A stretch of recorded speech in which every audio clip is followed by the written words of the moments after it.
Kunalubito lwekuthi kungaboni ngasolinya kulungiswe ngekuthula lokhu tangamva ukuthi kube nelithuthuva Alexandra enyakatho yaseJozi lana emalunga edudula movement angena emgwaqweni ashisa emathayi avala titolo tebantu labavela kulamanye emave ngendlovu yangena ikhabhinethi ayahambisana naloko lokuchubeka kuleyanzawo lapho khona abantu bakulelivini labavela kulamanye emave bangaboni ngasolinya indvuna yehhovisi lebumengameli ithi lokungenti kahle kwemnotho kulelive kuyasifaka sandla kuloko.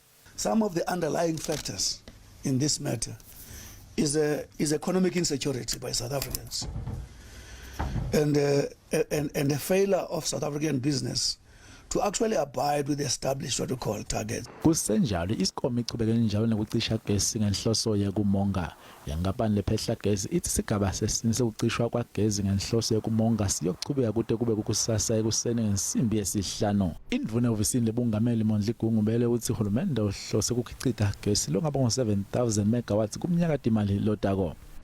Hiccups are going to take place, but we'll always communicate like Eskom has been doing. I've been following them, doing their communication. Elutsabeni lwase-Russia ne-Ukraine lenduna ithi kumatima kanti lelive libone ukuthi lingathathi luhlangothi.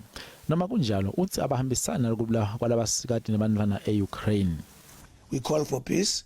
We are against the killing of people for whatever reasons. We always believe in negotiated peaceful resolutions. Njengoba isikhathi senhlekele savelonke siphela kulamalanga latako ikhabhinethi ithi lelive liyange kuyincoba lembi yokulisana ne-COVID-19 kancane kancane. Gungubele umetele ukuthi 40% wabantu labadzala bagome ngalokuphelele.